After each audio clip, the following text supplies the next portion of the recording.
So, Mirror spoke. As for Kithara, the handsome throng of suitors has him wondering what to do. He puts the question to the girl herself, tells her their names, asks whose wife she wants to be. Her first response is silence. Eyes glued to her father's face, she's on fire, hot tears spilling over. Kithara thinks these the signs of girlish apprehension. He dries her eyes and adds some kisses. Mirror enjoys these attentions too much. Asked what sort of husband she desires, she answers, one like you. Her father doesn't grasp her meaning. He praises her words to the skies. Always be as dutiful as this, he says. At the mention of duty, the girl hangs her head. She knows what she means, and it is the opposite of duty.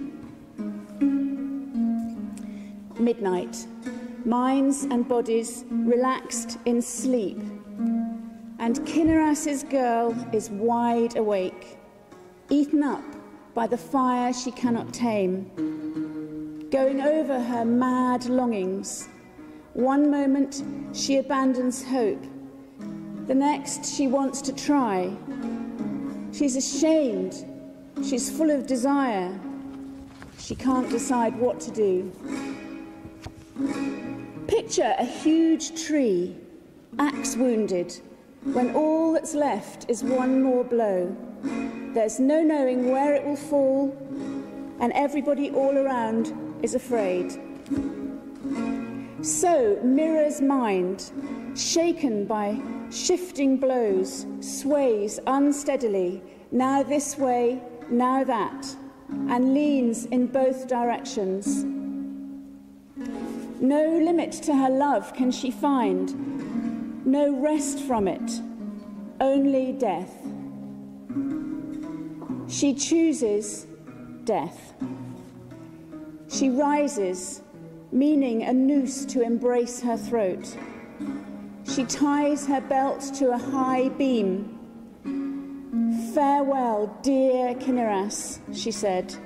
Know that the reason for my death is you. With these words, the blood draining from her flesh, she starts to fit the cord around her neck.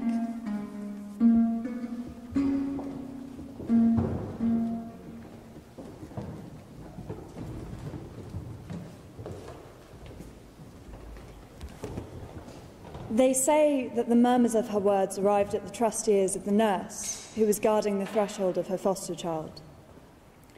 The old woman got up and opened the door, and upon seeing the instruments of death prepared, cried out, and at the same time struck herself and cut the noose and tore the ropes from the girl's freed neck. Then, at last, she was free to cry, then free to embrace her and ask the reason for the noose. The girl still kept her silence and, unmoved, gazed at the ground, pained that her too late attempt at death had been snatched away. The old woman insisted, showing her white hair and elderly chest, and invoked her through her cradle and first feeding, that she tell her what pained her. The girl turned away from her begging, groaning, but the nurse was determined to find out, and vowed total loyalty. "Tell me," she said, "allow me to help you. Old age has not made me idle. If it is frenzy, I have that which may help it, with spells and herbs, or if someone else harms you, you will be purified with magic. Ritual. Or if it is divine anger, anger is easily placated by sacrifices. What else could it be? Certainly your house is fortunate and safe as usual, and your mother and father are living." Mirror, upon hearing of her father, let out sighs from the depths of her breast. Yet still, even then the nurse did not conceive of that crime in her mind, though she sensed some other love affair. Tender, she begged that whatever it was be told, that the girl betray herself. And she took the weeping girl to her old chest, and so embracing her body with aged arms, she said, "I can tell you are in love. But set aside your fear. In this my earnestness will suit you, and your father will not sense anything." With a groan, the raging girl leapt out of her grasp, and pressing her face into the bed, said, "Stop, I beg you, spare my misery and shame. Go, or stop asking what pains me. It is a sin, that which you are trying to find out."